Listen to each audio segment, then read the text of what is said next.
चला जी, समस्थानिकों के उपयोग की बात करते हैं। समस्थानिकों के उपयोग को रट्टा नहीं मारना है। समस्थानिक का जो उपयोग है उसको दे रट्टा नहीं मारना है, समझने की कोशिश करनी है।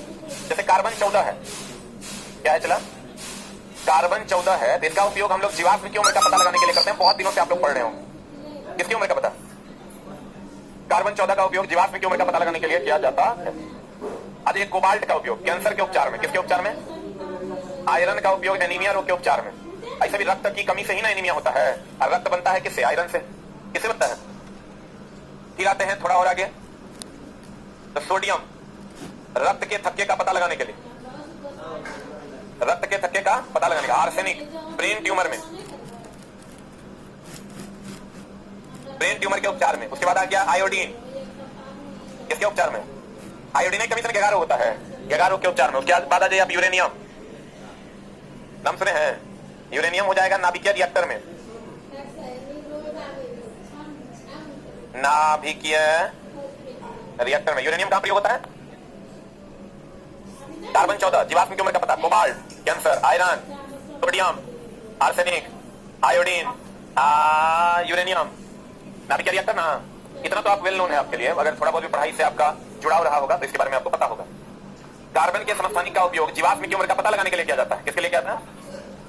यूरेनियम के समस्थानिक का उपयोग परमाणु भट्टी के ईंधन के रूप में किया जाता है। परमाणु रिएक्टर में ईंधन के रूप में किसका उपयोग करता है? यूरेनियम। आयोडीन 131 का उपयोग 11 का पता लगाने के लिए थायराइड ग्रंथि की सक्रियता की जांच में। सही है।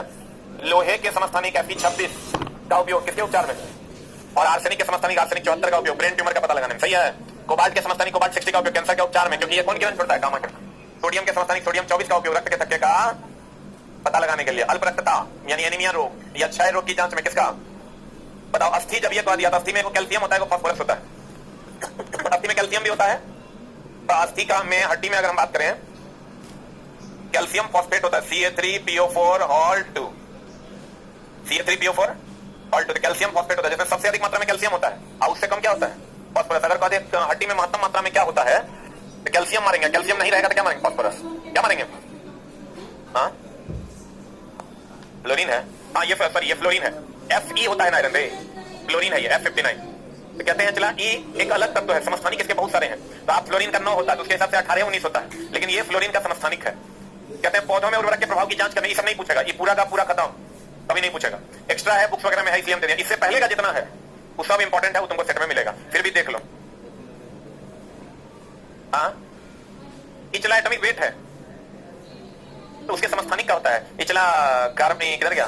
सोडियम का भी तो 23 होता है, 24 है ना, तो एक एक तत्व के 27 समस्थानिक होते हैं। ठीक है।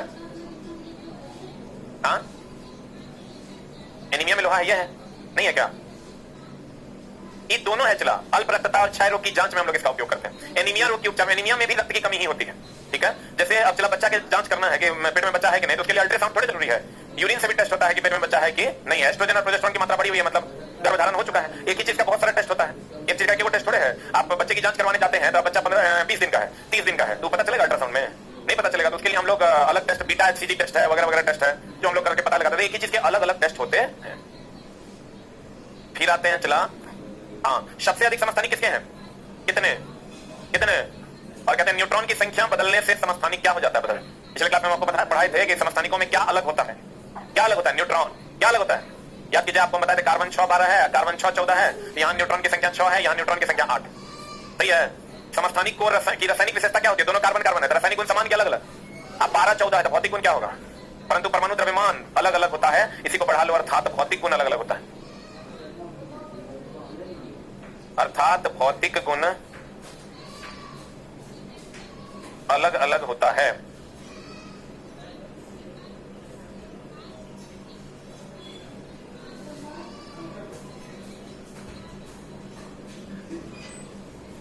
भौतिक गुण क्यों अलग अलग होता है? भौतिक गुण क्यों अलग अलग होता है? क्योंकि उसका द्रव्यमान क्या होता है? चला जाइए, अलग अलग होता है। अब आते हैं हम संभारिक पर। संभारिक की अगर बात करोगे तो जैसे आर्गन है, क्या है चला? आर्गन ले लीजिए आप 1840, आप कैल्शियम ले लीजिए 2040। हम आपको एक बात बताए थे कि भौतिक गुण जो है, भौतिक गुण किस पर निर्भर करता है? द्रव्यमान या भार पर। और रासायनिक गुण किस पर निर्भर करता है? रासायनिक गुण किस पर निर्भर करता है? तत्व पर। लिखा है हम पिछली क्लास में, याद है? तो चला जी हमको ये बताइए कि अगर ये 1840 है, ये 2040, 1840 पर 2040 है, भौतिक गुण द्रव्यमान पर निर्भर करता है, रासायनिक गुण भी किस पर निर्भर करता है? तत्व पर। किस पर निर्भर करता है? तो इसका भौतिक गुण समान होगा कि अलग अलग होगा? भौतिक गुण क्या होगा? भौतिक गुण होगा समान। भौतिक गुण क्या होगा? समान। काय समान होगा? क्योंकि द्रव्यमान दोनों का समान है, बोलेंगे। और रासायनिक गुण हो जाएगा एक अलग अलग। क्यों रासायनिक गुण अलग अलग हो जाएगा?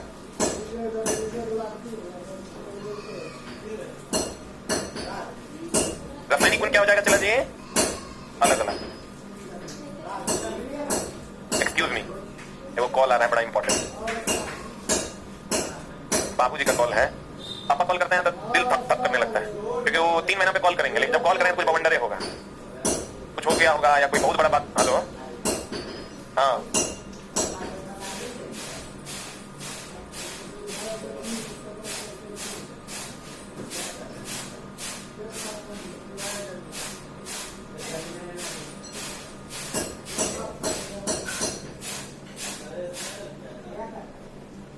नॉर्मली बात था। बाबूजी का फोन है, मतलब समझो 3 फोन करवे नहीं करते हैं, ना पापा ना मम्मी, एक महीना फोन पे बात नहीं होता है। लेकिन जब फोन आ गया मतलब समझ लो कोई ना कोई झोल है, संजोग अभी था कि ठीक है सब, नहीं तो कोई ना कोई मरता है तभी फोन आता है, ये बाल उल कटा लेना। देखो यार ये सब बात मत बोला करो, मूड खराब होता है मेरा। भौतिक गुण किस पर निर्भर करता है? द्रव्यमान पर। रासायनिक गुण तत्व पर। तत्व अलग अलग ना है, तत्व अलग अलग है तो रासायनिक गुण अलग अलग हो जाएगा। द्रव्यमान समान है तो भौतिक गुण समान हो जाए। सही है, पिछले क्लास से बता रहे हैं हम। पता है, एक बात बताइए, इसमें न्यूट्रॉन, इसमें आ जाइए आप, न्यूट्रॉन, प्रोटॉन कितना? इलेक्ट्रॉन, इसमें प्रोटॉन, इसमें इलेक्ट्रॉन, यहां जो होता है वही प्रोटॉन वही इलेक्ट्रॉन। इसमें न्यूट्रॉन कितना? इसमें न्यूट्रॉन पक्का। तो चला n प्लस p का मान कितना? 22 प्लस 18, n प्लस p का मान कितना? सही है, पक्का। इसको हम नाभिक कह सकते हैं, इसको भी हम नाभिक कह सकते हैं। अब देखिए गौर से, परमाणु भार तो समान है, परमाणु संख्या समान है क्या? प्रोटॉन समान है क्या? इलेक्ट्रॉन 18 है, यहाँ 20 है, समान है क्या? न्यूट्रॉन यहाँ 22 है, यहाँ 20 है, समान है क्या? और न्यूट्रॉन प्लस प्रोटॉन यहाँ कितना है? यहाँ भी न्यूट्रॉन प्लस प्रोटॉन कितना है? न्यूट्रॉन प्लस प्रोटॉन को हम नाभिक या न्यूक्लियन कह सकते हैं? नहीं कह सकते। तो हम कहते हैं मेरी जान की संभारिक में, किसमें? संभारिक में नाभिक की संख्या या न्यूक्लियन की संख्या या न्यूट्रॉन प्लस प्रोटॉन की संख्या क्या होगी? क्या होगी? समभारिक। विभिन्न परमाणु जिनके, विभिन्न परमाणु जिनके परमाणु भार समान होते हैं एक दूसरे के, क्या कहलाते हैं? समभारिक में नाभिक की संख्या क्या होती है? 6, 14, 7, 14 परमाणु संभारिक है।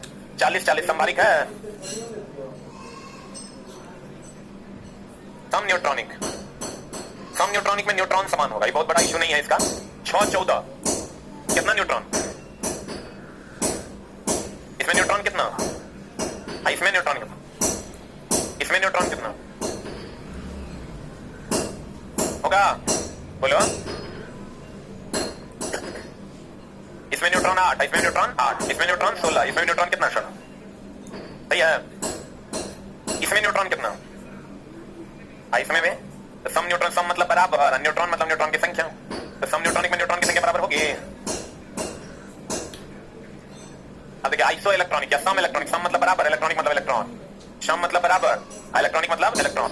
तो समान हो इलेक्ट्रॉन जिसमें उसे सम इलेक्ट्रॉनिक कहते हैं। जिसमें इलेक्ट्रॉन की संख्या बराबर होती है उसे क्या कहते हैं? सही है। 8, 2, 8 कैसे? इलेक्ट्रॉन गिनने के लिए नीचे वाला गिनेंगे कि ऊपर वाला? पक्का। तो चला 8, 2, 10, 6, 10, 8, 2, 10, 7। नाइट्रोजन कितना? 7, 4, 11 में से 1 गया 10। तेरा नहीं बुझा रहे रे? तोरे कौन है? हाँ बुझा रहा है पक्का। नाइट्रोजन का एटॉमिक नंबर बता। बगल से बोलता है तुम तो दोस्त ना पूछ लेंगे। सोडियम का बता, पता है? तो चेहरे बता रहा है, चेहरा देख के हम बता देंगे तरक्की की पता है। शुरू से क्लास कर रहा है ना। कहाँ चल गया था? बुखार लग जाता तो घर चल जाता है।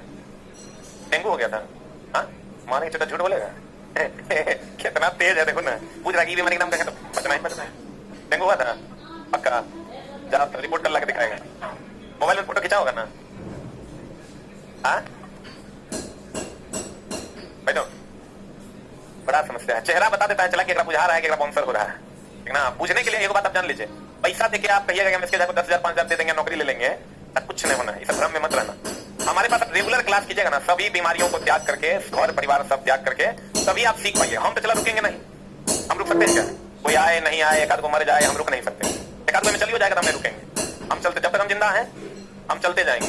आप चला, ये तो आपकी जवाबदेही है ना कि आप रेगुलरिटी कैसे मेंटेन है। बुखार लगता है, बुखार कैसे नहीं लगेगा उस पर विचार करिए। आप खाना पीना ठीक ठाक कीजिए। और डेंगू तो थोड़ा सा फैला हुआ है तो मामला गड़बड़ा दिया है, उसके लिए भी तत्पर रहना होगा। आपका तबियत खराब है तो आप मेरे पास आते हैं, कहते कि सर हमको डेंगू हो गया, हमको ऑनलाइन एक्टिवेट कर दीजिए। हम एक्टिवेट कर देते हैं, मेकअप क्लास घर पे बैठ के कर लेते। उसके लिए सजग होना पड़ेगा। हम लोग के पास भी आता है, हम लोग सिचुएशन उसका समझते हैं कि इसके साथ सही में प्रॉब्लम है कि मजे ले रहा है। आज जल्दी ऑनलाइन एक्टिवेट नहीं करते, क्योंकि ऑनलाइन एक्टिवेट कर देंगे तो उसको लगेगा आज ऑनलाइन पढ़ लेंगे, ठीक ना? तो उससे बाद में फ्यूचर का नुकसान उसका हो जाएगा। इसलिए जल्दी करते, जैसे तुम आओगे मेरे पास ऑनलाइन, क्या है क्यों, तो तुम सेटिस्फैक्टरी आंसर दे दो तो कर देंगे, नहीं दोगे तो नहीं करेंगे। हमको सेटिस्फाई करना ना होगा।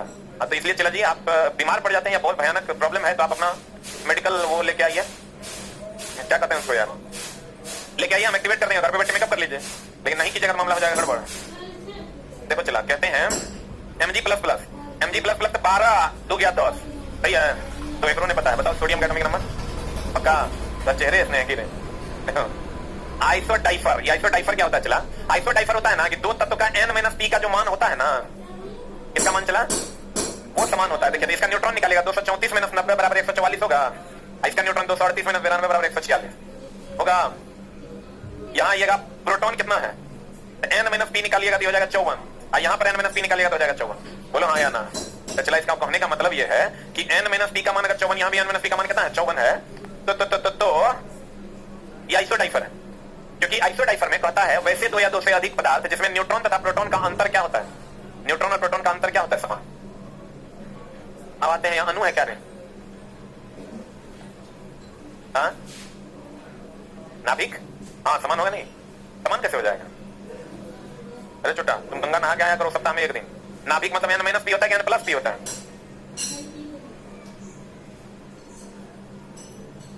आ जाइए इधर। कहता अणु शब्द का परिचय किसने दिया था? विलियम ओस्टवाल्ड ने। कितने ईस्वी में? किसी यौगिक के सूक्ष्मतम कण को क्या कहते हैं? अणु। तत्व के सूक्ष्मतम कण को परमाणु, सही है ना? कहते हैं दो या दो से अधिक परमाणुओं को के रासायनिक संयोग से मिलकर नया पदार्थ क्या कहलाता है? जैसे वो देखो, ई परमाणु है, एच के परमाणु, दो को परमाणु ले लीजिए, ऑक्सीजन के वो परमाणु मिलकर जो बना देगा, ये अणु है कि परमाणु है? क्या है रे? एक बात बताओ, एच जो है, एच अणु है कि परमाणु? तत्व है कि अणु है? तत्व है कि यौगिक है? तत्व की यौगिक एच है। ओ क्या है? अकेले है तो तत्व है। इतना छोटा छोटा क्वेश्चन लड़का मिस्टेक कर गया है। क्वेश्चन पूछा था हेलोजन के जैसा परमाणविकता किसका है? आज मेरे पास एक ग्रुप का लड़का लेके आया था, हेलोजन के जैसा परमाणविकता किसका है? तो हेलोजन बोले तो वो लड़का सोच क्या लिया एग्जाम हॉल में, बेचारे का 60 या 61 नंबर है, हो सकता वही एक क्वेश्चन होगा लिए जो है ना बहुत बवंडर हो जाए मेरिट बनाने में। वो सोच क्या लिया? हेलोजन को सोच लिया अक्रिय गैस। भैया दिमाग है ना, दिमाग कभी कभार अपने बस में नहीं होता। अक्रिय गैस मतलब हम तो पढ़ाए हुए, अक्रिय गैस एक परमाणु पता है, अकेले होता है, बोलन दे उमर दिया एक परमाणु। अब क्वेश्चन था कि हेलोजन के, क्वेश्चन ये नहीं था हेलोजन के जैसा परमाणुकता होता है। बुक में चला अमूल चूल परिवर्तन हो रहा है, जो बुक अभी तुम्हारे पास है, पूरा 110 सिटिंग का क्वेश्चन पट पट पट पट जो पूछा है वो सब अरेंज करके बुक में हम लोग 30 सेट डाल दिए हैं और 70 सेट बचा हुआ है, उसको अरेंज कर रहे हैं। क्वेश्चन देखो एकदम साफ है, अजीब, जो आज तक कभी नहीं पूछा। क्वेश्चन एकदम नॉर्मल है, लेकिन बच्चा क्वेश्चन नहीं बना पाया। हेलोजन के जैसी परमाणुकता होती है, तो हेलोजन जब ये कह दिया मतलब फ्लोरीन, क्लोरीन, ब्रोमीन, आयोडीन, एस्टेटिन होता है। ये फ्लोरीन जो है वो F2 होता है, अभी आपको पढ़ाएंगे केमिकल बॉन्डिंग में F2 होता है। तो किसका 2 होता है? तो उसमें आंसर में था एक इनर्ट गैस यानी हीलियम, दूसरा ऑप्शन था हाइड्रोजन, एक था हीलियम और दूसरा था हाइड्रोजन। यही आंसर था, लड़का ही मार दिया। अब आगे आपको पढ़ाएंगे केमिकल बॉन्डिंग चैप्टर में कि F नहीं होता है, F2 होता है, और H नहीं होता है, H2 होता है। H ही अकेले होता है, देखना ये अगला चैप्टर में पढ़िएगा। अब वो हेलोजन को अक्रिय फ्लोरीन, क्लोरीन, ब्रोमीन, आयोडीन नहीं मान के उसको अक्रिय माना, अक्रिय मार के जो है मार दिया, क्या मार दिया? हीलियम। सब हो गया होगा। देखो ऑक्सीजन क्या है, हाइड्रोजन क्या है? छोटा छोटा चीज होता है, चलो उसी को समझना होता है, उसी से क्वेश्चन भी बनेगा। हाइड्रोजन क्या है, ऑक्सीजन क्या है, क्या है? तो तत्व का सूक्ष्मतम क्या है? इसका भी सूक्ष्मतम क्या है? परमाणु ना। तो मेरी जाने मोहब्बत H2O जो है ये क्या है? ये तो यौगिक है। हम बोले हैं यौगिक किसको कहते हैं? किसी के साथ हो या और सूत्र हो। याद है? क्लास छोड़े हो तो अगला चैप्टर से बुझाएगा, अगला नहीं, एक चैप्टर और छोड़ के तब बुझाएगा केमिकल बॉन्डिंग के बाद। अब चला चला इसके सूक्ष्म कण को क्या कहते हैं? अणु। बोलो इसके सूक्ष्म कण को क्या कहते हैं? अणु। तो कहते हैं, गौर फरमाइएगा कि अणु का जो निर्माण होता है वो बहुत सारे तत्वों से होता है, और तत्व एक प्रकार का परमाणु है। तत्व एक प्रकार का क्या है? परमाणु। हम ये कह सकते हैं कि अणु का निर्माण होता है तत्व से, तत्व एक प्रकार का क्या है? परमाणु। बोलो अणु चला H और यौगिक से बनता है, यौगिक हो गया H और O तत्व है, तत्व के संबंध को क्या कहते हैं? परमाणु। तो परमाणु से अणु बनता है कि अणु से परमाणु? किससे क्या बनता है? परमाणु से अणु बनता है। बोला अणु शब्द का परिचय विलियम ओस्टवाल्ड ने 1986 में दिया। किसी यौगिक का सूक्ष्मतम कण, किसका सूक्ष्मतम कण? अणु कहलाता है। दो या दो से अधिक परमाणुओं के रासायनिक संयोग से मिलकर बना नया पदार्थ क्या कहलाता है? अब पदार्थ का सबसे छोटा कण क्या है? क्या है? क्या है? अणु है। अब कहता है देखो चला ये बहुत सारा परमाणु है, ये आपस में जुड़ के बना देगा P4। क्या बना देगा? इस पर भी सवाल पूछा है, आएगा सवाल तो हम सब आपको पढ़ाएंगे, एकदम टेंशन नहीं लेना है। ये टू जेड सवाल हम टाइप करवा के चैप्टर वाइज अलग करवा दिए, 127 सिटिंग A to Z, और चैप्टर वाइज अलग अलग हो जाएगा। तब देखेंगे कहां कहां और हमको क्या क्या पढ़ा देना है।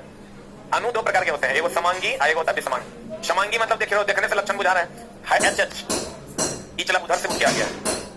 ये किताब में यहाँ है, किताब में यहाँ होगा NH4Cl, नहीं है यहाँ, ये यहाँ नहीं होगा।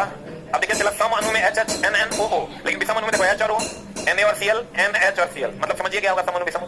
समान तत्व के अणु होंगे तो सम अणु, अलग अलग तत्व के होंगे तो विषम अणु। बताओ Cl2 जो है ये सम अणु है कि विषम अणु? हाँ, सम की विषम। CO2 बुझ गया। कहते हैं एक समान अणु से बनता है तो समांगी अणु, और समान अणु से बनेगा तो विषमांगी। भैया की गलत है। किसी अणु के परमाणुओं की कुल संख्या को उसकी परमाणुकता कहते हैं। देखिए यही से क्वेश्चन था। जैसे फॉर एग्जांपल आप ले लीजिए चला जी H2SO4, नाम तो सुना ही होगा sulphuric acid. H2SO4, any doubt? H2SO4 की अगर हम बात करें तो इसमें तीनों कई गो है, सब मिला के कई गो है? 4 1 5 2 7। अगर इसकी परमाणुकता हमको लिखने का दिल करेगा, परमाणुकता, यहां से क्वेश्चन पूछा है चला, लेकिन क्वेश्चन ऐसे नहीं पूछा है, पहले ऐसे पूछता था। अब समझ रहा ना, घुमा के पूछा, लेकिन वही पूछा। जैसे पहले पूछता था ना कि पानी में डूबा सिक्का ऊपर उठा हुआ प्रतीत होता है, किसके कारण? अपवर्तन के।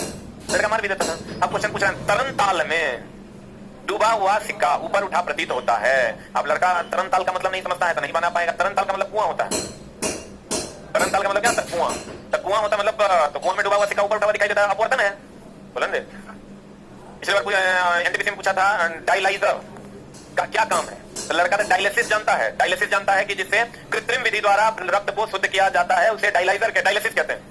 डायलिसिस जिस प्रक्रिया से होती, जिस यंत्र से होता है उसे डायलाइजर कहते हैं। ये बात लेकिन कहीं नहीं लिखा। तो लड़का पूछा डायलाइजर क्या है? आप नया क्वेश्चन है मेरे को। डायलाइजर वही है कृत्रिम विधि से रक्त का शुद्धिकरण। जो डायलिसिस है, डायलिसिस एक प्रोसेस है और डायलाइजर एक यंत्र है जिसके द्वारा हम शुद्ध करते हैं। H2SO4 का अगर हम परमाणुकता गिनेंगे तो परमाणुकता कितना हो जाएगा? 4 1 5 2 4। अब अगर हम Ca3PO4 ऑल 2 का गिनेंगे तब हम बोले तो 4 1 5 2 10 3 13। अब चला अगर हम हाइड्रो H2 का गिनेंगे तब कितना? Cl2 का, I2 का, हाँ कितना? यही क्वेश्चन पूछा है, लेकिन क्वेश्चन थोड़ा घुमा के पूछा। लिखा इसको हेलोजन ना कहते हैं, क्लोरीन ब्रोमीन आयोडीन को क्या कहते हैं? Halogen. Helium neon argon krypton जर्मन रेडन को अक्रिया गैस, कौन गैस? जैसे चला तुमको ये जान लेना चाहिए, आगे हम पढ़ाएंगे कि हेलोजन जो हो गया वो हो गया फ्लोरीन, क्लोरीन, ब्रोमीन, आयोडीन, एस्टेटिन। और अक्रिया गैस जो हुआ, अक्रिया गैस जो हुआ वो हो गया helium neon argon krypton xenon radon. अक्रिया गैस किसी के साथ जुड़ता नहीं है, अकेले होता है। बोलेंगे ये किसी के साथ जुड़ता नहीं होता, तो इसका मतलब इसकी जो परमाणुकता होगी मेरी जाने मोहब्बत, अक्रिया गैस की, जैसे हीलियम या नियॉन ये अकेले होता है, इसकी परमाणुकता एक ना होगी। हम ये कह सकते हैं कि जितने भी अक्रिया गैस है सबकी परमाणुकता कितनी होगी, क्योंकि ये किसी से जुड़ता। तो क्वेश्चन ये पूछा था कि ये हेलोजन है, ये क्या है? आई किस रूप में रहता है? Cl2 I2 के रूप में रहता है। इसकी परमाणुकता कितनी होगी? 2। तो क्वेश्चन पूछा था हेलोजन की परमाणुकता के बराबर परमाणुकता किसकी होती है? एक ऑप्शन दिया था हाइड्रोजन की, एक ऑप्शन दिया था अक्रिया गैस की। क्या होगा आंसर? क्या होगा आंसर? क्या होगा? ये क्वेश्चन बच्चा कर दिया है, ठीक है, वो मार दिया हीलियम। किसी अणु के परमाणुओं की कुल संख्या को परमाणुकता कहा जाता है। सभी अक्रिया gas helium, argon, neon, krypton, xenon, radon एक परमाणुविक अणु है, मोनो एटॉमिक मॉलिक्यूल्स हैं। अक्रिया गैसों की परमाणुकता कितनी होती है? अक्रिया गैस यही ना है, आई किसी से जुड़ता है कि नहीं जुड़ता है? तो नहीं जुड़ता है, इसकी परमाणुकता कितनी होती है? एटॉमिसिटी यहां लिखा होगा, चला परमाणुकता यही ना लिखल है। पता अणुओं के गठन की पता चला कि तत्व है कि यौगिक है कि मिश्रण है। तो यौगिक है तो ये अणु हुआ कि परमाणु? हाँ, अणुओं के गठन के लिए परमाणुओं की आवश्यकता होती है। बोलन दे। कहते हैं अणुओं के गठन के लिए परमाणुओं की आवश्यकता होती है। परमाणुओं की संख्या को परमाणुता कहते हैं। अणुओं के गठन के लिए, जैसे CO2 अणु है, इसके गठन के लिए C और O की आवश्यकता है, इसकी जो संख्या है उसी को परमाणुता कहते हैं। बोलो, कहते हैं किसी अणु के परमाणुओं की कुल संख्या को परमाणुता कहा जाता है। अक्रिय gas helium, neon, argon, krypton, xenon, radon एक परमाणविक गैस होता है। ओ से जुड़ जाएगा, बताओ एक परमाणु होगा कि द्वि परमाणु होगा? हाँ, ओ से जुड़ेगा, द्वि न रहे, एक, दो की एक, दो की एक, तीन की परमाणुता कितने? तीन। देखो हाइड्रोजन की परमाणुता, नाइट्रोजन, ऑक्सीजन, हीलियम, नियॉन। परमाणु रासायनिक रूप से जुड़कर किसका निर्माण करते हैं? परमाणु आप H के परमाणु, O के परमाणु आपस में जुड़ जाएंगे तब ना अणु का निर्माण करेंगे। बोलवे नहीं करेगा। इसका कहना है कि कैसे पता करेंगे सर किसका 2 होगा, किसका 1 होगा, किसका 3 होगा? धीरे धीरे जब आप पढ़िएगा तब आपको पता चलने लगेगा। कैसे? जब केमिकल बॉन्डिंग में हम बताएंगे ना कि सैटिस्फाइड हो गया, जैसे O के आइटम कक्षा में होता है 6 गो, तो 2 बोलेगा, 2 को देगा, डबल बॉन्ड बनाएगा, तो O2 में सैटिस्फाइड हो जाएगा, इसीलिए O2 होता है। कभी O3 होता है तो उसमें फिर कोऑर्डिनेट बॉन्ड बनता है। ये सब जब बॉन्डिंग पढ़ाएंगे ना तब समझ में आएगा। अभी फिलहाल आप ये समझिए कि आपको जब कहेगा ना तो आपको फॉर्मूला याद रखना है। कहीं देखें N लिखा हुआ, जब भी देखें क्या लिखा हुआ है, ठीक है? कभी आप नहीं देखे होंगे O लिखा हुआ, जब भी लिखा हुआ देखेंगे O2। तो चलो क्वेश्चन आपको बताएगा। जब थ्योरी क्रमबद्ध ज्ञान को विज्ञान इसलिए कहते हैं क्योंकि एक चीज का रिलेशन अगली चीज से होता है, फिर अगले चीज का रिलेशन उसके अगले चीज से। तो हम आपको सैटिस्फाइड कर देंगे कि ये द्विपरमाणु की क्यों है, ये त्रिपरमाणु की क्यों है, उसका रीजन है हीलियम। हीलियम सब है, तो हीलियम केवल से जुड़ता नहीं है। हीलियम मेनली आप इसको परमाणु कर सकते हैं और तत्व कर सकते हैं। ये यौगिक के रूप में नहीं पाया जाता है। यौगिक के रूप में किसी से जुड़ेगा तब ना यौगिक होगा। हीलियम क्या कोई भी अक्रिय गैस किसी के साथ जुड़ता नहीं है, इसलिए वो कभी भी यौगिक के रूप में नहीं रहेगा। जरा क्लास छोड़ा होगा नहीं बुझाएगा, हमको गाली मत देना, पहले बोल दिए थे कि क्लास जो छोड़ेगा आनी मुनी हम। अभी भी कुछ नहीं बिगड़ा, अगर क्लास छूटा है तो थोड़ा सा जद्दोजहद करो, समझने की कोशिश करो, तो धीरे धीरे बुझाएगा। और केमिकल बॉन्डिंग के बाद फिर इन सब चीजों से कोई लेना देना नहीं है तो उसके बाद फिर बुझाने लगेगा। लेकिन ये चैप्टर में दर्द होगा, अगर अगले चैप्टर में दर्द होगा, क्योंकि इसका सीधा संबंध पिछले चैप्टर से। ठीक है? तत्व, जैसे तत्व आदमी का शरीर और हाथ एक है, शरीर अलग है, शरीर हो गया पूरा, हाथ उसका एक भाग है। वैसे ही तत्व पूरा हो गया, उसका एक छोटा सा कण ले लीजिएगा तो परमाणु हो जाएगा। बोलिए हुंड चचा के रूल, कौन चचा के रूल? हुंड चचा हुंड थे और क्या कहते थे? कहते थे कि पी में कई 6 गो ना, पी में पी कक्षा में कितने इलेक्ट्रॉन? 1 की 2 की 3 की 4 की 5 की 6। बहुत बढ़िया बात। तो ई मेरी जाने मोहब्बत, मेरी जाने वफा, ई अगर हम कहते हैं तो 6 गो है ना। ये बताइए ऐसे होगा एंटी क्लॉकवाइज की क्लॉकवाइज? अरे भाई ऐसे होगा तो एंटी क्लॉकवाइज। तुम लोग रीजनिंग दीपक सर बढ़िया से नहीं पढ़ाएगा, ऐसे ऐसे चलेगा तो क्लॉकवाइज। ये कहता था ना कि पहले इलेक्ट्रॉन भरेगा 6 गो है ना, एक में तो 2 गो भरेगा, देखो में क्या भरेगा? तो पहले इलेक्ट्रॉन एंटी क्लॉकवाइज में भरेगा, तब बच जाएगा तब क्लॉकवाइज में, क्लॉकवाइज मतलब ऐसे ना, तब बच जाएगा तो क्लॉकवाइज में भरेगा। नहीं, मान लीजिए अगर आपके पास 5 गो है, मान लीजिए पी में 5 गो है, तो 5 गो है तो आप कहिएगा ना कि हाँ सर 2 गो एग्रा दे दीजिए, 2 गो एग्रा दे दीजिए, 1 गो एग्रा दे दीजिए। हो जाए तो गलती। अगर रूल है, रूल क्या है? पहले एक एक करके एंटी क्लॉकवाइज में, 3 हो गया, तब जितना बचेगा उतना क्लॉकवाइज। नहीं बुझा? अगर मान लो कि यहाँ 4 गो रहता, क्या गो रहता? तो 4 गो रहता तो पहले क्या करते हैं? एंटी क्लॉकवाइज में भरते हैं। एंटी क्लॉकवाइज ऐसे मतलब ऊपर की ओर, पहले एक एक करके एंटी क्लॉकवाइज में भर दिए, अब बच जाएगा तो क्लॉकवाइज में जोड़ा लगा देंगे। नहीं बचेगा नहीं लगाएंगे। तुम क्या मान लीजिए सर 2 गो रहेगा तब नहीं बोलेंगे, मान लीजिए 1.5 गो रहेगा तब 1.5 गो नहीं होगा, तो चला 2 रहेगा, वैसे है वैसे हो गया। लेकिन पहले एंटी क्लॉकवाइज में भरेंगे तब जोड़ा लगाएंगे कैसे? क्लॉकवाइज। बुझात की नहीं के आज की कार्रवाई यहीं तक। Thank you very much. था और हुंड रूल को हमने पढ़ा भी था। हमने कहा था कि कोई भी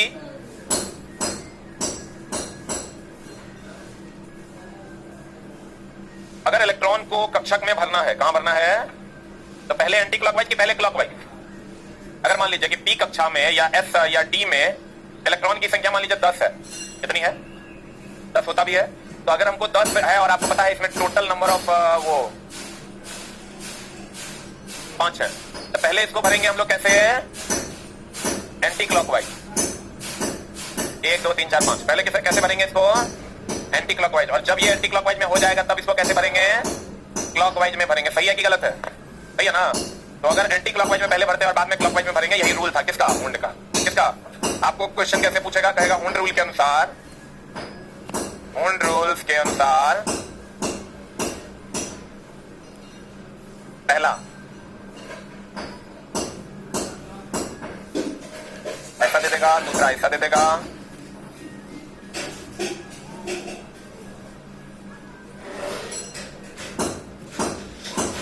और चौथा जो कि आपका राइट आंसर है, बताइए कौन सा सही है? कौन सा सही है? देखने से ही आपको लग जाएगा कि कौन सही है और कौन गलत। ये देखिए ये इधर से एंटी क्लॉकवाइज में जोड़ा लगा दिया तो ये तो गया, ये एक क्लॉकवाइज है, एक एंटी क्लॉकवाइज, एक क्लॉकवाइज गया, यहाँ ये देखो ये खाली है फिर भी इसको जोड़ा लगा दिया इसलिए ये गया, और ये तीनों पहले भर गया फिर ये क्लॉकवाइज में जोड़ा लगा दिया तो ये सही है। बोलो तो होंड के दादा है रे। इसका कहना है कि जब चार भाइये है तो चार भाइये दुए घर में एडजस्ट कहल तेसर में जा रहे हैं। हाँ हाँ ले ये चलाई तो बक्सा फिक्स है पहले से, ये 10 गो है तो 5 को बनेगा, 6 गो है तो 3 को बनेगा, 2 गो है तो 1 को बनेगा। इनका कहना है कि 10 भाई 10 को बक्सा बना देंगे, एक कक्षक में 2 इलेक्ट्रॉन रहेंगे महत्तम, इसलिए 5 को बनाए। कहां 4 गो? अरे भाई 4 गो है तो ये पी है, पी उप कक्षा है ये, इसीलिए 3 को दिया है। ये तुमको समझ लेना होगा कि 3 को बॉक्स है ना, इसका मतलब पी उप कक्षा है। बोलेंगे जिस ग्रुप में नहीं रहेगा, जिस उप कक्षा में रहेगा वो आधा करेंगे। तो अब चला क्वेश्चन पढ़िए देगा तो तू बोल चलेगा। क्वेश्चन अगर 3 को दिया ना तो थोड़ा समझ लेना है कि पीए उप कक्षा है। हाँ चला सोच समझ के ही पूछो, नहीं तो कोनो दिन तो मेरे गुस्से का शिकार हो जाएगा। अब ऐसी पूछना भी नहीं है, समझा? बहुत नए डाउट पूछना अलाउड नहीं, हम गोबर तोबर नहीं पढ़ाते हैं। जरा बुझाएगा बुझाएगा ना बता देंगे। क्वेश्चन का लेवल चल गया अब यहाँ, तुम्हारा दिमाग रहेगा 13 फीट नीचे, हम वहां नहीं उठाते हैं। पहले जाओ दूसरा मास्टर पढ़ो तो हमारा पास पढ़ो, हमने पढ़ाएंगे। इसलिए कि आप क्वेश्चन का वो लेवल नहीं है कि फालतू के बातों पर डिस्कस किया जाए, अगर कोई मतलब नहीं। क्योंकि अभी चला हम लोग पहले क्या करते थे ना, बताते भी थे डिस्कशन में, गैस में 2 रहेगा, पी में 6, उस समय कुछ भी नहीं करता। 5 फीट ऊपर का क्वेश्चन पूछा था वो बताएंगे, फिर वो क्या बताएंगे, मामला गड़बड़ा जाएगा, ठीक ना। पहले आप थोड़ा सा अपने दिमाग को शार्प कीजिए। आपको ये चला 3 को घर वाला देखे ना तो आपको एकदम समझ में आ जाना चाहिए कि कौन कक्षा है, पी जो सबको आ रहा है आ जाना चाहिए। उसके बाद ये भी आपको समझ जाना चाहिए कि भैया टोटल इलेक्ट्रॉन 4 को है, इसी को सजा रहा है। बोलेंगे हम चला तो ब्याह करवा सकते हैं, या पुता तुरे जन्माना होगा, हम ओकरा में नहीं तोड़ सहयोग कर देंगे। ये काम तोरा एक स्टेप आगे चला। अब दुनिया कहाँ चली गई, लोग यहाँ माँ कसम क्वेश्चन देखते ही जो है क्वेश्चन ऐसा पूछ रहा है जो थोड़ा नॉर्मल चीज पढ़ के जाकर हवे नहीं लगेगा। आप अपने दिमाग के लेवल को बढ़ाइए और सोचने की क्षमता को भी बढ़ाइए, नहीं तो नहीं पढ़ पाइएगा। हम आप साथ कहेगा तुम हमको हमरा उठाइए तो मुंह लाके झूठ के भगा देंगे। ये ध्यान रखना प्रॉपर वे में, और आपको एक स्टेप ऊपर समझना होगा, नहीं तो आप इस कॉम्पिटिशन के दौर से बहुत बाहर चले जाइए। ये चलो देखने से नहीं लग रहा है तो अब छोड़ो ना, अलगो अलग रहेगा तैयो तो पकड़ लेगा। मान लो कह देगा होने चचा के अनुसार कौन सही है, अलगे अलग रहेगा तो कौन जुल्म हो जाएगा। मान लो ये ऐसे दे दिया ना, ये ऐसे दे देगा, दूसरा ये ऐसा दे दिया,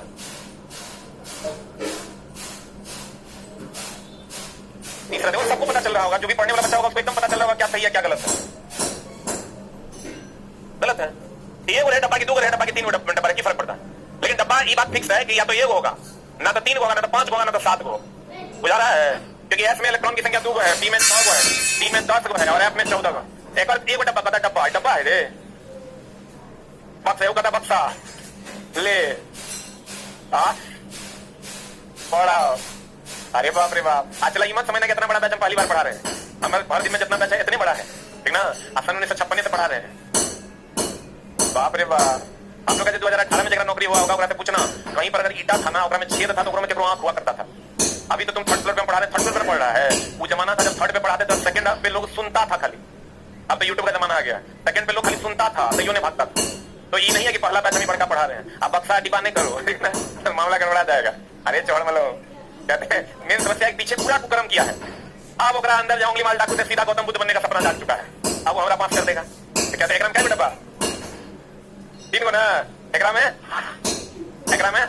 ठीक, वेरी गुड। कहते हैं ओन्स रूल, समान ऊर्जा स्तर वाले परमाणुओं में पहले एक इलेक्ट्रॉन भरता है, फिर पहले काय को भरेगा, तो ये वो फिर वो भरेगा, फिर जोड़ा लगाएंगे। बुझा? पहले काय को भरेगा, ये पहले इसमें 1s में भरेगा, 2s में भरेगा, तब ना 2p में भरेगा। तो देखो इलेक्ट्रॉन ऐसे ही भरता है, पहले 1s में ये को भरा, फिर अगला जोड़ा लगाएंगे, फिर अगला भरेंगे, फिर अगला जोड़ा लगाएंगे, फिर ये को भरा, फिर ये को भरा, फिर ये को भरा, अब फिर अगला जोड़ा लगा देंगे। बोलेंगे कहते हैं एक इलेक्ट्रॉन भरता है, फिर उसका जोड़ा बनता है, अर्थात इलेक्ट्रॉन पहले घड़ी की सुई की विपरीत दिशा में ऐसे भर रहा है, मतलब एंटी क्लॉकवाइज में है भरता है, फिर घड़ी की सुई की दिशा में भरता, पहले एंटी क्लॉकवाइज की पहले क्लॉकवाइज।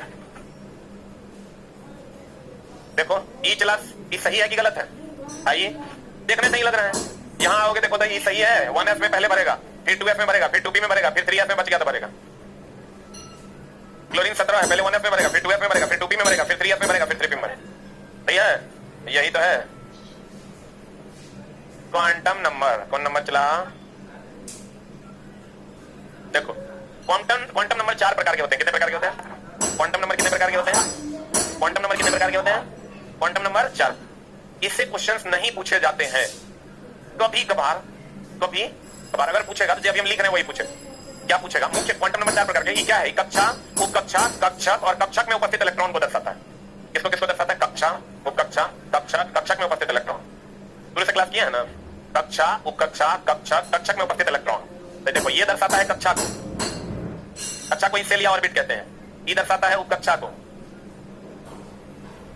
ये दर्शाता है कक्षक को,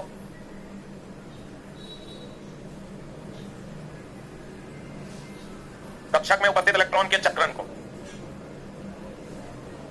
ये किसको दर्शाता है? ये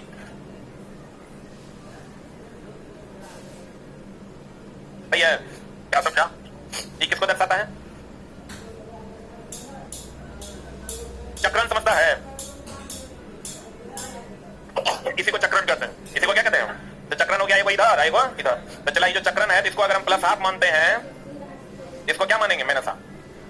इसको अगर प्लस हाफ मानते हैं तो इसको क्या मानेंगे? क्या मानेंगे? माइनस हाफ मानेंगे। इसका मतलब अगर ये तीनों समान हो भी जाएगा तो ये कभी समान नहीं होगा, क्योंकि ये एंटी क्लॉकवाइज होगा और ये क्या होगा? क्लॉकवाइज। तो बताओ, कहेगा बताओ मुख्य क्वांटम संख्या किसको दर्शाता है? कक्षक। दिगंती क्वांटम संख्या उपकक्षक, चुंबकीय क्वांटम संख्या कक्षक, चक्रण क्वांटम संख्या कक्षक में उपस्थित इलेक्ट्रॉन की संख्या। भैया कहता देखो क्वांटम संख्या वैसी संख्या जो किसी एटम के अंतर्गत सेल की संख्या, सेल यानी कक्षा की संख्या, सब सेल की संख्या यानी उपकक्षा की संख्या, सेल या सब सेल के आकार, सेल या सब सेल की स्थिति और उसमें घूमने वाले इलेक्ट्रॉन के चक्रण को बतलाता है। क्या कहलाता है? इसको चला जाइए, ये मुख्य क्वांटम संख्या है, ये अजीमुथल है, ये चुंबकीय है और ये स्पिन है। स्पिन का मतलब कैसे घूमता है? स्पिन का मतलब क्या? इसको चला, इसको लिख लो, इसके सामने में लिख लिया है। वाह, आप लोग तेज आदमी है, जिन्हें लिखा है लिख लीजिए।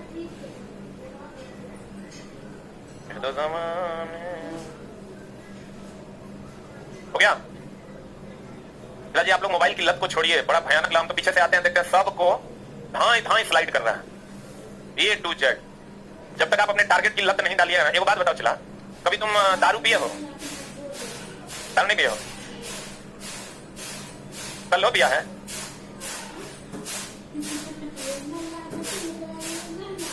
आप दारू पीते हैं? ये सही काम है? करना चाहिए? अच्छा छोड़ देंगे, आप नहीं पीजिएगा, ठीक ना? हर दारू पीने वाला आदमी यही कहता है कि आप छोड़ देंगे, लेकिन छोड़ता कोई बात नहीं। दारू पीना कोई बुरी बात थोड़े है, मन कर गया पी लिया, लेकिन उसको आदत मत बनाइए। कभी अगर आपको लगे कि नहीं हमको दारू पीना है, एक बार पी के देखते हैं, या कभी कभार हमको पी लेना है, तो आप जबरदस्ती नहीं करना है। लाइफ के साथ मन कर रहा है तो पी लेना, वो अलग बात है कि जेल जाए। जैसे चला जी आप अपने अंदर अच्छी आदतें डालिए। लोग कहते हैं, बहुत सारे लोग को अभी हम कहेंगे ना मोबाइल मत देखो, कहेगा सर क्या करें, अच्छा बात आप बोलिए रहे, लेकिन बर्दाश्त कहाँ होता है। जैसे यहाँ से रूम से निकलेंगे सीढ़ी पर, सबसे पहला काम यही करेंगे कि मोबाइल खोलेंगे, एंड करेंगे। जैसे सब अभी इसी आशा में है कि कब ये खत्म होकर देखेंगे कि आया क्या है। सही बात है ना? अच्छा चलो जी एक बात बताइए, अगर आपकी अच्छी लत अगर लग जाती है, कोई भी अच्छी लत, मान लीजिए अभी आपके पास दो ऑप्शन है, आपको क्रिकेट खेलना अच्छा लगता है, तो बताइए क्रिकेट के सामने कभी आप मोबाइल देखना पसंद करेंगे? कोई नहीं करेगा। अगर किसी को क्रिकेट खेलना अच्छा लगता है, आप उसको कोई धावक है, आप उसको सिगरेट पिलाइए, वो पिएगा? मान लो किसी को धावक है, उसको गोल्ड मेडलिस्ट होना है, आप उसको सिगरेट पिलाइए तो नहीं पिएगा। आप दारू पिलाइए, नहीं पिएगा। किसी क्रिकेटर को आप बोलिए कि आप जो है ना चलिए मोबाइल देखते हैं, क्रिकेट नहीं खेलते, मानेगा? वो मोबाइल को कहीं और रख देगा और धाए धाए प्रैक्टिस करेगा। अगर उसको ये लग जाए कि ये मेरी लत है, आप देखते होंगे क्रिकेट ग्राउंड में क्रिकेट खिलाड़ी खेलते रहता है, कभी मोबाइल नहीं छूता, क्योंकि उसको मोबाइल से भी बड़ा लत लगा हुआ है। अच्छा मोबाइल और क्रिकेट में अगर क्रिकेटर होगा तो उसको क्या पसंद आएगा? ये आप भी मानते हैं? इसका मतलब ये हुआ कि मोबाइल से भी बड़ा लत क्रिएट किया जा सकता है। तो चला मोबाइल से बड़ा लत आपके जीवन में क्या होगा कि आप अपने गोल को फिक्स कीजिए, एकदम नहीं जाइएगा। हम जब पढ़ते थे, चला मेरे पास ब्रॉडबैंड कनेक्शन था BSNL का, 750 रुपया मंथली अनलिमिटेड का, लेकिन भैया गोल इज गोल ना। सामने में यूट्यूब उस टाइम भी था, इंटर करने के बाद की उम्र तो और भी ज्यादा डाइवर्ट होने वाली होती है, तब भी हमने कभी अपने टाइम को बर्बाद नहीं किया। जो यूज में आया 2-4 दिन किया, 2-4 दिन तक पता ही नहीं चला कब दिन हुआ कब रात हुआ, लेकिन 4 दिन के बाद हमको फाइनली ये समझ में आ गया कि ये लत मेरी गड़बड़ है। उससे चूंकि उससे भयानक लत मेरा टारगेट का था, हम उसको भैया जैसे मेरा काम खत्म हुआ उसको बंद कर देते थे और ना ही खोलते थे। तो चला ये कब होगा? जब आप मेंटली डिसाइड कर लीजिएगा कि ये मेरा टारगेट है, इससे उससे बढ़िया लत आपको इसमें लग जाए। और जब लत लग गया तो फिर उधर आप जाइएगा। ऐसे बहुत सारे एग्जांपल हैं। आप अभी चले जाओ मुसल्लपुर हाट में, जिसको सब्जी बेच रहा है, हम लोग कहते हैं मोबाइल की लत कभी जा ही नहीं सकता। तुमसे अगर कोई पूछे कि क्या मोबाइल की लत जा सकती है, नहीं। तुम अभी चलते फिरते देखना सब्जी मंडी में जो सब्जी बेच रहा होगा, शाम के टाइम में तुम जाना वो मोबाइल नहीं लेता, सब अपने आलू और प्याज पे फुल कंसंट्रेट रहता है। इसका मतलब ये हुआ कि उससे इससे बड़ा लत है टारगेट का लत। भाई लगेगा कैसे? जब आप टारगेट को फिक्स करो, ये कोई नहीं बदल सकता है। हम कितनों कर देंगे, आप यहां सुनोगे बाहर जाओगे फिर वही मोबाइल, यहां सुनोगे बाहर जाओगे फिर वही मोबाइल। ये मोटिवेशनल स्पीच देने से कुछ नहीं होता है, टारगेट फिक्स करना होगा। और आप टारगेट फिक्स कर लीजिए, आपका काम हो जाए। और टारगेट की आदत डालिए, टारगेट की लत लगाइए, आप नहीं छुइएगा मोबाइल, कितनों बर्दाश्त कर लीजिएगा मोबाइल नहीं छुइए मेरे दोस्त, वो डेडिकेशन एकदम बताइए, अनदर मामला गड़बड़ाएगा, बाद में दिक्कत हो सकती है आपको। अभी आप समझेंगे हम लोग का मोबाइल रात में 11 बजे के बाद स्विच ऑफ कर देते हैं। आई डोंट केयर, हमको फिक्स है मेरा कि 1.5 घंटा हमको एफ के सामान्य विज्ञान की बुक पर काम करना है, मतलब करना है, फिक्स है। अगला 10 दिन का रूटीन, फिर अगला 6 दिन का रूटीन है कि इलेक्ट्रिशियन पे काम करना है मतलब करना है, मोबाइल ऑफ हो जाएगा। चाहे जब फिलहाल हमारे पास आज सब कुछ है तब हम इतना हार्डली डेडिकेटेड है, तो आपको नहीं होना चाहिए, तो होना चाहिए था आज से टारगेट फिक्स कीजिए। मोबाइल यूज हमको तो ऐसा लगता है सारा सोशल मीडिया ऐप सारे बच्चे डाउनलोड किए हैं, सबको अनइंस्टॉल कर दो और प्लान बनाइए कि चैप्टर कौन सा खोले, कौन सा चैप्टर खोले। इसका अपना अभी जो बूस्टर हमारा चल रहा है एप्लीकेशन टेस्ट वाला, उसका जो ऑनर जो चला उसको चला रहा है, उसके हम उसको बोले व्हाट्सएप है क्या, भेजते हैं, बोला सर व्हाट्सएप इंस्टा कुछ भी नहीं, हम सबको अनइंस्टॉल कर। आज वो बंदा आज से 6 महीना पहले जिसकी कोई औकात नहीं थी, आज वो बंदा 3 लाख 3.5 लाख रुपए महीना अर्न कर रहा है। तो जो बड़े लोग हैं वो चला ऐसे ही बड़े नहीं बनते हैं, उसको टारगेट फिक्स करना है। तो आप आज से सोशल मीडिया ऐप को अगर है भी तो कोई बात नहीं, यूज करने से पहले इधर की लत लगाइए और एक प्लान बनाइए, बैठिए और हर चीज को टालिए नहीं, अच्छा जा रहे हैं छठ के बाद आएंगे तो पढ़ेंगे, फिर आप छठ के बाद आइए लगेगा हो अब नए साल में शुरू करेंगे, फिर नया साल आ जाएगा लगेगा हो होली आ गया है, मूड नहीं बन रहा है, हर चीज को अगला चीज में मत डालिए। आज ये चला मुख्य क्वांटम संख्या, मुख्य क्वांटम संख्या कक्षा को बताता है, किसको बताता है, और कक्षा बोलते हैं n = 1 2 3 4 5 ना, कहते हैं मुख्य क्वांटम संख्या वैसी क्वांटम संख्या जो किसी एटम में सेल की संख्या एवं उसके आकार को बतलाता है, उसे क्या कहते हैं, प्रिंसिपल क्वांटम नंबर को n से डिनोट करते हैं, n बराबर होता है 1 2 3। प्रिंसिपल क्वांटम नंबर का मान कभी भी शून्य, चला कक्षा की संख्या का मान कभी शून्य होगा, निगेटिव होगा, अरे -1 कक्षा कभी हो सकता है, ऐसा नहीं पूछेगा, जब हम पीछे करवाए हैं जो लिखा है वही 4 लाइन पूछेगा। पॉली प्रिंसिपल अभी तुमको नहीं समझ में आएगा, बैक टू पवेलियन आके समझ, अरे ना बुक में होगा, बुक में नहीं है, बुक में भी नया वाले में तो नहीं होगा, हाँ नए वाले में तो नहीं होगा, रुक जा भाई ना, नए वाले में तो है तो पीछे पलट है, चारों को डिफाइन भी कर दिया बट उसका कोई काम नहीं है। आते हैं दिगंसी क्वांटम, बुक में है आपका दिगंसी, तो चला जी देखिए दिगंसी क्वांटम संख्या हो गया 2 नंबर का, कितना नंबर का, तो चला दिगंसी क्वांटम संख्या जो होगा ये कक्षा को दर्शाएगा, जो कक्षा को किसको दर्शाएगा, कहता दिगंसी क्वांटम संख्या वो कक्षा को, वैसी क्वांटम संख्या जो किसी एटम के अंतर्गत किसको दर्शाता है, सबसे मतलब वो कक्षा ना, वो कक्षा की संख्या एवं उनके आकार को बताता है, उसे हम दिगंसी यानी एजीमुथल क्वांटम संख्या कहते हैं। एजीमुथल को डिनोट करते हैं किससे, एल से, किससे, और एल बराबर होता है चला 0 to n - 1, ये फार्मूला होता है। अब बताइए एल का n का मान अगर 1 रखेंगे, n का मान 1 रखेंगे तो एल का मान कितना होगा, एल का मान होगा 0 और 2, n का मान यहाँ 1 रखेगा तो 1 - 1 0 हो जाएगा, और अगर n का मान 2 रखेंगे तो एल बराबर होगा 0 2 2 - 1 1 होगा, n का मान इसी तरह 3 रखेंगे तो एल बराबर होगा 0 2 और 3 - 1 बराबर कितना 2, ठीक है, बोलिए ना, आप कहता है 0 होगा तो s होगा, 1 होगा तो b होगा, 2 होगा तो d होगा। चुंबकीय क्वांटम संख्या वैसी क्वांटम संख्या जो किसी एटम के अंतर्गत सेल सबसेल की स्थिति को बताता है, उसे मैग्नेटिक क्वांटम नंबर कहते हैं। इसका फार्मूला क्या होता है, इसको m से डिनोट करते हैं, m बराबर होता है -l2 + l। अब अगर l बराबर 1 होगा, l बराबर 1 होगा तो बताओ m बराबर कितना हो जाएगा, -1 2 + 1 हो जाएगा, तो -1 2 + 1 में कौन कौन आता है, -1 आता है, फिर 0 आता है, फिर +1 आता है, बोलन दे। और अगर l बराबर 2 ले लेते हैं तब m बराबर कितना हो जाएगा, -2 2 + 2 हो जाएगा। अब -2 2 + 2 को हम लिख सकते हैं -2 -1 0 +1 +2, बोलो हाँ या ना। तब चला जी कहता है चुंबकीय क्वांटम संख्या, चक्रण क्वांटम संख्या वैसी क्वांटम संख्या जो किसी कक्षा या कक्षा में इलेक्ट्रॉन के क्या को बताता है, चक्रण को। तो देखो तो चक्रण क्वांटम संख्या एगो प्लस हाफ एगो माइनस हाफ है, बोलो ना रे। अब चला जी कहता है पॉलीज प्रिंसिपल यहाँ पकड़िए, ये कहता है ना कि चारों क्वांटम संख्या समान नहीं हो सकता, इसलिए नहीं हो सकता कि आपको पता है एगो प्लस हाफ होगा तो एगो क्या होगा माइनस हाफ। तो देखिए इसमें अगर मान लीजिए पहली कक्षा n का मान 1 हो गया और n का मान 1 हो गया तो l बराबर फार्मूला होता है 0 to n - 1, n - 1 हो जाएगा तो 0 हो जाएगा, और 0 to 1 - 1 भी 0 हो जाएगा, और m का मान जो होता है वो होता है -l to +l, तो -l to +l में तो l का मान 0 है 0 हो जाएगा। इसके लिए भी सेम कंडीशन है, लेकिन s का मान अगर इसके लिए प्लस हाफ है तो इसके लिए क्या होगा माइनस, यानी एक ही कक्षा के कहता है इस नियम के अनुसार किसी ऑर्बिटल में उपस्थित इलेक्ट्रॉन का चौथा क्वांटम नंबर ये वाला अलग होगा कि सेम होगा, देखो प्लस हाफ होगा तो क्या होगा माइनस। एक लाइन में अगर हम करें चला जी तो हमने आपको क्या कहा, क्वांटम संख्या ये किसको बताता है, कक्षा, ये किसको बताता है, ये किसको बताता है, ये चक्रण भैया है, इसको डिनोट करते हैं n से, n बराबर 1 2 3, कभी नेगेटिव होगा। और चला दिगंसी क्वांटम संख्या को l से डिनोट करते हैं, l बराबर होता है 0 to n - 1, और ये आ गया चुंबकीय क्वांटम संख्या, इसको डिनोट करते हैं m से, m बराबर हो जाएगा -l to +l। लेकिन ऐसा कोई क्वेश्चन पूछा नहीं जाता है, फिर भी हम लोगों ने इसको पढ़ लिया क्योंकि है सिलेबस में तो पूरा पढ़ के रखना चाहिए, रेलवे या एसएससी या किसी बीपीएससी किसी का कोई माई बाप नहीं है, तो क्या कर देगा। मुख्य क्वांटम संख्या को किससे डिनोट करते हैं, n से, किससे डिनोट करते हैं, दिगंसी क्वांटम संख्या को l से, चुंबकीय क्वांटम संख्या n से, चक्रण को किसी से नहीं, देखो इसको किससे डिनोट करते हैं n से, इसको l से, इसको m से, यही मामला है। अब बताओ ये तीनों समान होगा लेकिन चौथा तो अलग हो जाएगा क्योंकि वो एंटी क्लॉकवाइज होगा तो वो क्लॉकवाइज, एंटी क्लॉकवाइज का प्लस हाफ होगा और क्लॉकवाइज का माइनस, किसी एक का प्लस तो किसी एक का माइनस। चारों क्वांटम संख्या समान होगा। मुख्य क्वांटम संख्या किसको दर्शाता है, दिगंसी चुंबकीय, ये किसको, चक्रण को ना, किसको दर्शाता है, चक्रण को दर्शाता है। उन का नियम क्या कहता है? पहले एंटी क्लॉकवाइज की क्लॉकवाइज, अब फिर की तरह क्लॉक, भैया ना। अब सवाल बना लीजिएगा। इलेक्ट्रॉन के समतुल्य एंटी पार्टिकल, एंटी पार्टिकल पढ़ाए हैं, बताइए कौन है? एंटी पार्टिकल कौन है? चला पॉजिट्रॉन ना। पता आंसर क्या होगा? अरे टी होगा कि डी?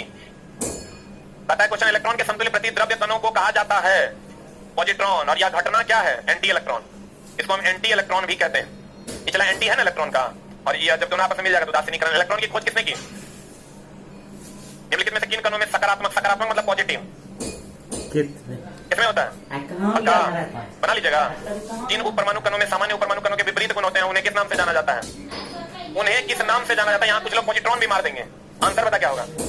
जब ये गुण की बात करेगा चला किधर क्या, उपपरमाणु कणों के सामान्य उपपरमाणु कणों के विपरीत गुण कह रहा है। गुण तो पॉजिट्रॉन है, सॉरी गुण तो प्रतिकण है। अब वह पार्टिकल अगर कहेगा वह कण कौन है तब कहेंगे पॉजिट्रॉन। अब वह गुण क्या है? जैसे आशिकी एक गुण है और आशिक एक लड़का है, बोलेंगे अगर कहेगा वह गुण कौन सा है तो प्रतिकण का। अब वह कौन सा है, कौन है तो कहेंगे कौन? पॉजिट्रॉन। आंसर क्या होगा? बी फॉर बॉल ना। इसलिए शब्द परमाणु किसने खोजा? किसने खोजा? अणु खोजा था ओस्टवाल्ड ने।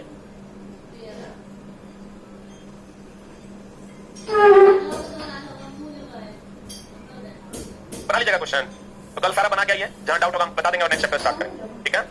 एक मिनट रुक जा। कितना नंबर? 195।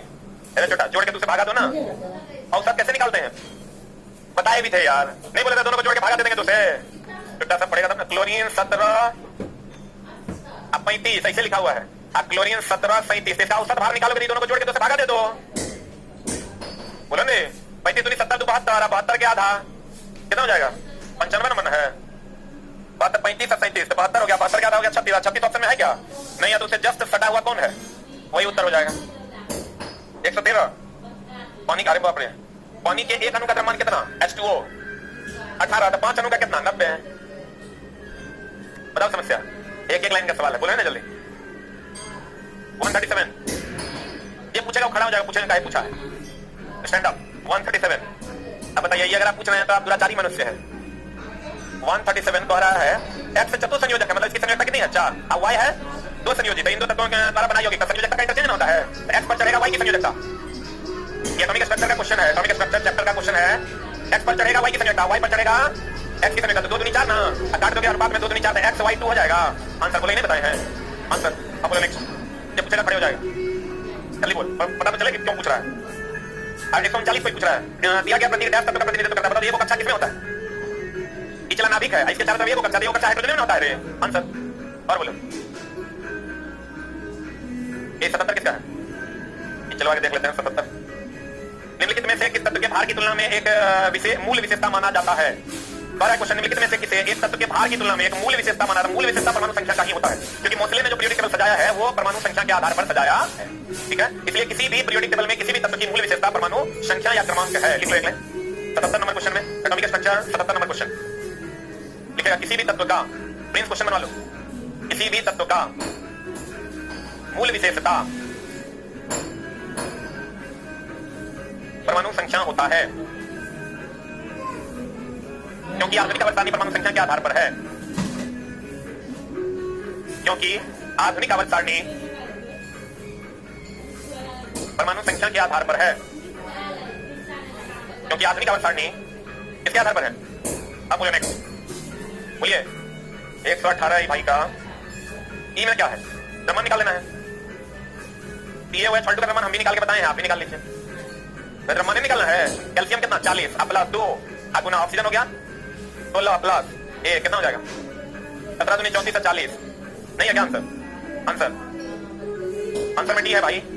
पुराना किताब होगा तुम्हारे पास, पुराना किताब होगा आपके पास। 120 ये मारो कोई इसको, पीटो कोई इसको। 120 में क्या समस्या है? 120 किताब बना के बनता है। कितने लोग 120 बन जाएगा? एक बार हाथ खड़ा करो। अरे तुम लोग सुनती नहीं है। 120 का आंसर बताओ। तब नहीं सका रहे, अभी डर देंगे हम बोले हाथ खड़ा करो, हाथ खड़ा करो। कितने लोगों से बन जाएगा? हाथ खड़ा करो, पूछेंगे कैसे बनेगा। पहले हम कुछ और कर रहे हैं, कुछ और कर रहे हैं, छोटी छोटी मोटी बातें पढ़ रहा है। कुछ हम जब कह रहे हैं कि बनेगा नहीं बनेगा, तो क्वेश्चन देखेगा रे, तो क्या बनाने में टाइम लगेगा? 120 नंबर में है। अरे बेटा 1 1 2 3 4 1 5 में है, क्या करना है? अरे बाप रे बाप, दिए हुआ है सॉल्ट 2 है, 1 1 2 3 4 1 5 ये ग्राम की करना है, क्या समझ में है? टाइप पूछा तो सवाल है, इधर आओ, इधर आओ, जल्दी आ जाओ। इधर बहुत चूजा है, हम तो आज बताएं, वो बताएं CA3PO4 हॉल 2 तक हम तो बताएं, नहीं बताए हैं। आइए छोड़ दो, ग्राम यो बताएं कि अगर MgSO 4 × 7H2 होगा तब कैसे गिनेंगे, नहीं बताए हैं। टाइम नहीं बना तुमसे, काहे जल्दी हुआ? ये तो हम सिखाए हैं, अरे हम सिखाए हैं कि ये क्वेश्चन बनवाए हैं, तो क्या किया था? 3 4 1 5 10 3 13 बोलो ने, क्या में की मिस्टेक होना था यार, कोई बात नहीं, जा तुझे माफ किया।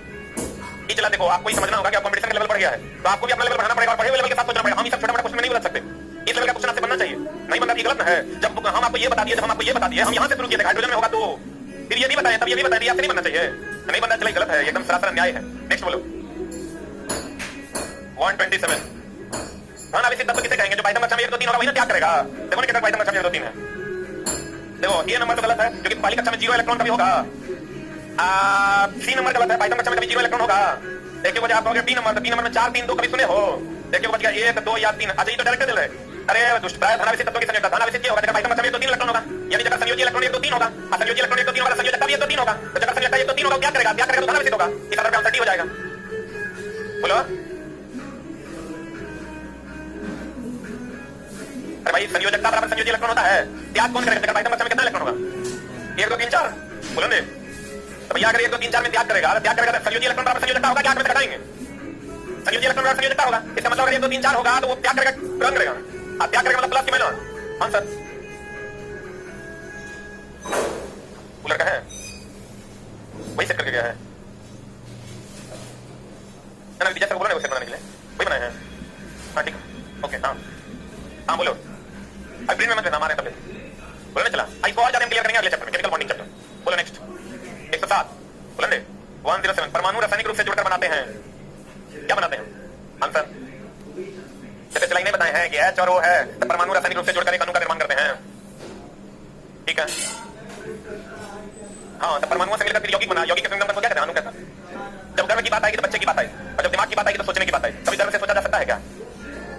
जब गर्व की बात आएगी तो बच्चे की बात आएगी, और जब दिमाग की बात आएगी तो सोचने की बात आएगी। अगर यहाँ कह रहा है परमाणु, तो अणु की बात करेंगे, तब तो कहता तब यौगिक की बात करते हैं, लेकिन इनका भी कहना जायज है। 100 कितना नंबर है? परमाणु रासायनिक रूप से जुड़कर बन जाते हैं, तो आप देखिए परमाणु रासायनिक रूप से तब यौगिक होना चाहिए था, परमाणु आपस में जुड़कर ये बनाया तो यौगिक होना चाहिए था, लेकिन यौगिक तो होगा नहीं। जब परमाणु की बात करेंगे, अणु की बात करेंगे, जब तत्व की बात करेंगे, यौगिक की बात करेंगे। ऐसे यौगिक तो ऑप्शन में नहीं है। और बोलिए चलिए, बोलो खत्म करो। और है, अरे और है 129, कोई बात नहीं, फिर बताते हैं। ऐसा नहीं है भाई, सबको अलग अलग बताएंगे। PO इसकी संयोजकता इस पर, इसकी संयोजकता इस पर, इसकी संयोजकता भी है, किसी भी एक। अब बोलो 12 जी, हमारा मिस हो गया, एक साइड से शुरू कर देना था। 12 क्या है भाई इसमें? बोर के एटॉमिक मेटल के अवधारणा के अनुसार क्या होता है जब इलेक्ट्रॉन ऊर्जा के फोटोन को आवेशित करता है? ऊर्जा के फोटोन को अगर आवेशित करेगा तो क्या होगा? या एक ही कक्षा में लेकिन तेजी से दोलन करेगा, प्रकाश ऊर्जा से भीतरी कक्षा में जाएगा। तब जब आवेशित होगा मतलब ऊर्जा ग्रहण करेगा कि त्याग करेगा? ग्रहण करेगा तो अगली कक्षा में जाएगा कि अंदर वाली कक्षा में? अगली कक्षा में जाएगा। अगली कक्षा देखो ऑप्शन में है क्या? बाहर वाली में जाएगा कि अंदर वाली में जाएगा? बाहर वाली ऑप्शन में नहीं, इनमें से कोई नहीं आंसर में जाएगा। बोलो और बोलो 126 कार्बन की संयोजकता, बहुत अच्छा क्वेश्चन है, चला लिख लो। कार्बन की संयोजकता हमेशा 4 होती है, चाहे वो किसी के साथ हो। वेरी वेरी इंपॉर्टेंट, कार्बन की संयोजकता हमेशा 4 होती है,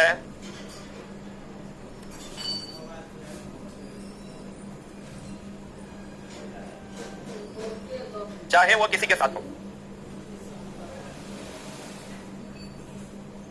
कार्बन की संयोजकता हमेशा 4 होती है, चाहे वो किसी के साथ। कल भी हम डिस्कस करवाए हैं, रूटीन पूछा है, क्वेश्चन ये पूछा है चला कि निम्न में से किसकी संयोजकता, 2 बार पूछा, 2 क्वेश्चन, सिलिकॉन की संयोजकता के समान है। ग्रुप दे दिया, एक दे दिया मैग्नीशियम सोडियम, दूसरा दे दिया मैग्नीशियम पोटेशियम, तीसरा दे दिया जर्मेनियम कार्बन, चौथा दे दिया कार्बन नाइट्रोजन। क्या होगा आंसर? सिलिकॉन और जर्मेनियम अभी नहीं पढ़ना है आपको, ये फिजिक्स में जब आप मॉडर्न फिजिक्स पढ़िएगा ना, तो वहां पढ़ना है कि सिलिकॉन और जर्मेनियम की संयोजकता कितनी होती है? 4। ये टेट्रावैलेंट होता है, इसी के समान संयोजकता होती है जर्मेनियम की। कार्बन की कार्बन 6 होता है, 6 होता है 2 और 4 होगा। बोलो ने इसकी संयोजकता कितनी हो जाएगी? भाई नंबर 4 संयोजकता होगा, बोलेगा नहीं करेगा। तो चला कार्बन के बारे में कभी कुछ क्वेश्चन पूछ देता है कि कार्बन जो होता है उसका क्या मामला है, इसका इलेक्ट्रॉनिक कॉन्फिगरेशन क्या हो जाएगा? 2 4 ना, संयोजी इलेक्ट्रॉन ये हम पढ़ाएंगे, आगे पढ़ना है। संयोजी इलेक्ट्रॉन कितना, संयोजकता कितना, संयोजकता कितना कितना 4 और सबसे लंबा चेन यही बनाता है, लेकिन कार्बन एटम्स कंपाउंड में हम पढ़ेंगे सबसे लंबा चेन यानी श्रृंखला बनाता, सबसे लंबा चेन यानी श्रृंखला बनाता। कहीं पर लिख लो जल्दी से, कोई बात नहीं, चलो पूछो लेकिन पढ़ो, हमको एक क्लास एक्स्ट्रा लेना पड़ेगा, कोई दिक्कत नहीं, लेकिन पढ़िए। हेलो, अब बोलिए वो एनसीईआरटी आ क्या, ये लेके आना, तुम ले भी लिया, ठीक है। ये किताब चला हर एग्जाम के लिए जरूरी किताब है। अभी कोई भी एग्जाम आप अपने जीवन में आप दीजिएगा तो आपके पास ये किताब होना चाहिए, ठीक है। This book is having a name NCERT exemplar. ये भारत सरकार की किताब है, खाली क्वेश्चन भारत सरकार का है, सॉल्यूशन खाली हमने लिखा है। आज जितना भी परीक्षा आप अपने जीवन में दिया भी नहीं, आप बीपीएससी यूपीएससी कभी भी अगर छोटे मोटे जॉब में जाएगा, बड़ा जॉब में जाने का होगा, तो आपको ये किताब पढ़ना ही पड़ेगा, ठीक है। और अभी तक इसका सॉल्यूशन, संपूर्ण सॉल्यूशन एग्जैक्ट उसी क्वेश्चन का अभी तक मार्केट में अवेलेबल नहीं है, लेकिन हम इसका सॉल्यूशन कंप्लीट कर दिए हैं और डिटेल सॉल्यूशन मतलब ये क्वेश्चन का 8 लाइन मिले उससे रिलेटेड, तो टोटल क्वेश्चन भारत सरकार का है। इसमें मेरा कोई प्रश्न, एक भी प्रश्न हमने इसमें नहीं डाला है। इस किताब की कीमत है 130 रुपया और ये आपको यहाँ पर फाउंडेशन वाले बच्चों के लिए मात्र 100 रुपया में उपलब्ध हो जाएगी, ठीक है। ये किताब है आपका, जो प्रिंटिंग कॉस्ट है हमारा 200 पेज का है, ठीक है। जो हमारा प्रिंटिंग कॉस्ट है उतना में ले जाके आप इसको जरूर पढ़िए। और ये किताब हमेशा कोशिश कीजिए कि कभी भी बहुत जल्दी समझ में नहीं आएगा, लेकिन हम कवर करते जा रहे हैं ताकि आपका ये किताब भी बन जाए। अभी जैसे हम ये बना दिया तो आपका परम दायित्व है कि इस चैप्टर को खोलें, आप खोल के उस सवाल को बनाएं। अब नहीं बने तो सॉल्यूशन देखें, अब सॉल्यूशन से भी नहीं समझ में आए तो हमको परेशान करें, ठीक है ना। इसमें भी होगा, परमाणु संरचना अवेलेबल होगा। देखो एक चला, इसमें हम अलग से संग्रह क्या किया है कि जितना भी फिगर वाला क्वेश्चन इस बार पूछा है ना, फिगर वाला क्वेश्चन पूछा है एक बार बायोलॉजी से, वो सब अलग से कलेक्ट कर दिया पूरा फुल एनसीईआरटी। ये फिगर भी मेरा नहीं है, ये टोटल एनसीईआरटी में जितना फिगर अवेलेबल है वो टोटल का टोटल फिगर इसमें उपलब्ध है, ठीक है। क्योंकि इस बार अगर आप साइंस में पूछेगा कि बच्चे से क्या पूछा जाएगा, फिगर वाला क्वेश्चन पूछा, फिर पूछेगा कि क्या पूछा जाएगा, रिएक्शन वाला क्वेश्चन पूछा, तो रिएक्शन भी टोटल इसमें अवेलेबल होगा लास्ट में। All reactions are there from NCERT, ठीक ना। कंटेंट के मामले में चला जो यहां मिलेगा वो कहीं नहीं मिलेगा, उसके लिए हम रेगुलर काम करते हैं ताकि आप तक बेस्ट ऑफ द बेस्ट। ये अभी लड़का से पूछोगे तुम्हारा रिजल्ट काहे नहीं हुआ, ग्रुप डी में वो कहेगा एनसीईआरटी से पूछ दिया, और एनसीईआरटी का सॉल्यूशन कभी यूट्यूब पे जाके खोजना, एक भी लल्ला आज तक हिंदी भाषी क्षेत्र में नहीं आया है जो पूरे के पूरे एनसीईआरटी 9 तक को सॉल्व करवा दे, देखो को नहीं मिलेगा, सिर्फ हम करवाएं। आज ये करवाया है, एक आध दो चैप्टर करवा दिया है, एक आध दो चैप्टर 10-20 क्वेश्चन सेलेक्टेड जो समझ में आया करवा दिया, हम एक क्वेश्चन का डिस्कशन भी करवाएं। अगर आपको इसमें से कोई क्वेश्चन फंस जाएगा तो आप उसी चैप्टर का मेरे YouTube चैनल पे जाइएगा, प्लेलिस्ट मिले, लेकिन आप सिर्फ सॉफ्ट कॉपी में नहीं रह सकते, आपको हार्ड कॉपी लेके पढ़ना पड़ेगा, क्योंकि सॉफ्ट कॉपी चला भी लेते हैं आपके बाद में दिमाग से पूरा हो जाता है। आप उसको क्वेश्चन को हाईलाइट भी कीजिए, मान लीजिए कोई क्वेश्चन नहीं बनता तो उसको आप हाईलाइट कीजिए, हमसे नहीं बना तो फिर पढ़ेंगे, छांट लीजिए कि 100 क्वेश्चन से नहीं बना, उसको हम एक बार और देख लें। अगर दिक्कत हो तो सॉल्यूशन भी उपलब्ध है, आप YouTube हमारे YouTube चैनल को विजिट कीजिए, आपको वहां सॉल्यूशन मिल जाएगा, ठीक है। बोले पे बारकोड बोले लगाने लगाया कि नहीं लगाया है, ना ना ना ना ना, अच्छा बोला YouTube पे अवेलेबल है, आप इसको जाइएगा खोलिएगा और आपको ये अवेलेबल हो जाएगा, ठीक है। तो चला जी बनता है कि नहीं 106, अरे तो 106 में क्या किस वैज्ञानिक ने पदार्थ की प्रकृति के बारे में बुनियादी सिद्धांत प्रदान किया था। 117 सोडियम कार्बोनेट का आणविक द्रव्यमान, क्या समस्या है मैडम इसमें, सोडियम कार्बोनेट का फॉर्मूला क्या होता है, नहीं आ रहेगा करके देखिए, सुनिए 46 प्लस 12 प्लस 48 कितना आ रहा है, 8 2 10 16 4 1 5 4 9 1 10, नहीं है क्या आंसर, कुछ लड़की बोलो बोलो ने, एनी डाउट। किताब मेरे यहाँ से नहीं मिलेगा, सामने जो बगल में बुक स्टोर है ना, बुक स्टोर देख रहे हो ना, वहीं से मिल जाएगा, हम उसको बोलेंगे आपको 100 रुपए में ही अवेलेबल करवा दें, ठीक है। अभी अभी जाओगे तो हम उसको बोलेंगे, जाने के बाद तब जाना उसके पास, यहाँ पे नहीं मिलेगा, बगल में है, बाहर निकलोगे तो जो दुकान है उसमें। और बोलो क्वेश्चन नेक्स्ट, बहुत अच्छा लग रहा है, चलिए तुम पूछ रहा है, मेरा बच्चा बनने में नहीं करता पूछेगा क्या, लेकिन क्वेश्चन पे एक बार समझने की भी कोशिश करो कि क्या हमको बुझा रहा है। नेक्स्ट खत्म हो गया, बोलेंगे खत्म, देख लो हो गया, ओके ओके ना। अब चला आप एनसीईआरटी बना के लाइए 3 नंबर चैप्टर बना के लाइए, तब जो डाउट होता है YouTube पे विजिट कीजिए, वहां पे पूरा सॉल्यूशन दिया हुआ है, हम ही करवाए हैं, वहां भी नहीं समझ में आएगा तो हमरा से पूछना, ठीक है। थैंक यू वेरी मच, करते हैं, थैंक यू वेरी मच, कल शुरू होगा अगला चैप्टर।